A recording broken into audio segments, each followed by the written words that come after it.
Establishing a central pawn immediately contests crucial squares and opens avenues for piece development. Centering the pawn establishes immediate central control, mirroring white's initiative and promising a robust, symmetrical pawn structure. Opening lines for bishop development.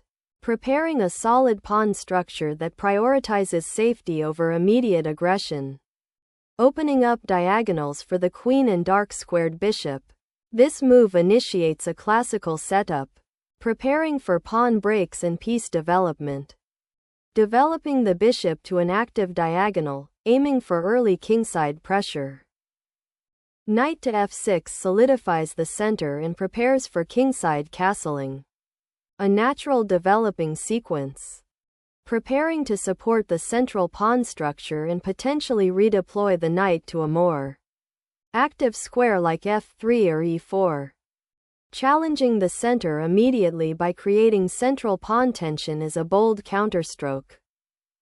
Fortifying the center and preparing for queenside expansion is the aim here. Developing the knight to c6 solidifies the central pawn structure and prepares to contest white's queenside ambitions by potentially exploiting the d4 pawn. Aggressively seizing central space, white initiates a pawn chain aiming for kingside expansion. Developing the bishop to d6 offers solid support for the central pawn structure and prepares to castle kingside. Activating the queen prepares for a pawn storm on the kingside, while simultaneously eyeing potential weaknesses on the queenside. Opening the center like this invites tactical fireworks and potential pawn weaknesses for both sides. Opening the e-file for the rook establishes crucial central pressure and allows for rapid development. Developing the queen to this square supports central pawns and prepares for potential queenside expansion. The knight's sortie to h3 unexpectedly bolsters the kingside's defense, anticipating potential threats while offering flexibility later. Developing the bishop to this square enhances piece coordination, eyeing potential squares and preparing for kingside castling while bolstering queenside defense. Shifting the knight to b3 is a clever repositioning, aiming to bolster the queenside and potentially eye the c5 square. This knight's journey aims to reinforce its central control and prepare for a potential e5 pawn push, challenging white's e3-d4 pawn chain. Refocusing development. The bishop now eyes the queenside while preparing for queenside castling and potential central tension. The knight ventures to the center, eyeing white's pawn structure and aiming to disrupt the queenside development. Seeking to reposition the bishop to a more active diagonal while preparing for central pawn expansion. Preparing to unleash the king's bishop.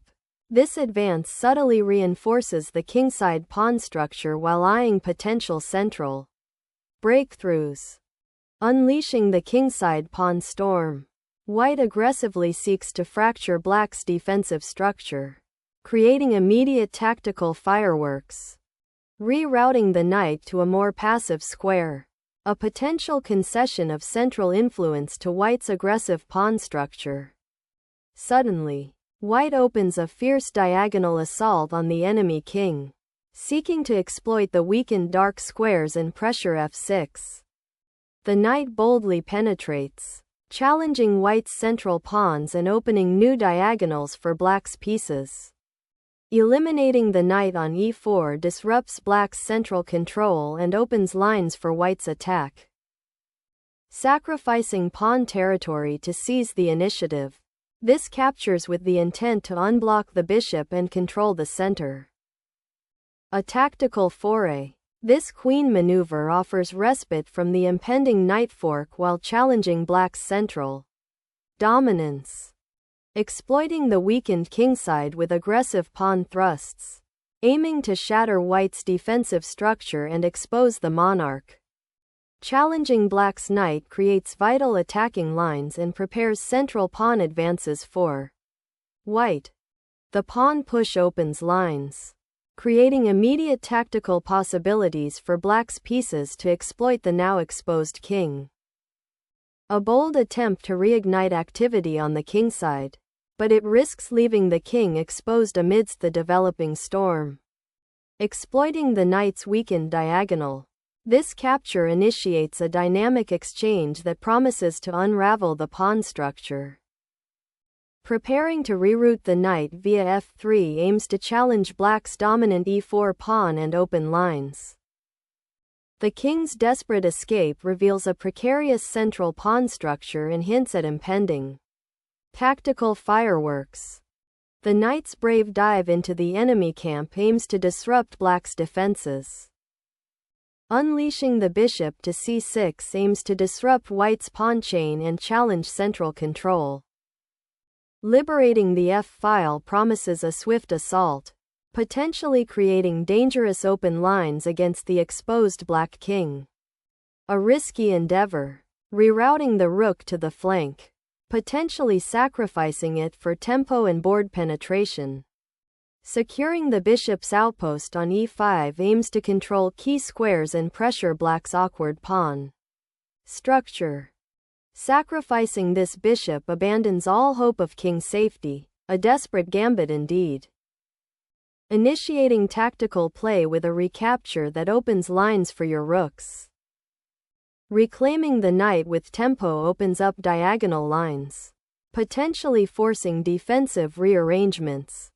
Opening a decisive pathway through the e-file for your rook. The king's newfound freedom from the previous pawn chain offers surprising attacking potential. But beware of the open diagonal. Opening the g-file now pressures the black king's already weakened defenses, seeking to exploit the exposed position. A strategic retreat, seeking to untangle the queen from the immediate skirmish and prepare for future counterplay. Sacrificing the queen here creates a devastating discovered attack, ripping open lines and exposing the black monarch to an immediate, unstoppable onslaught.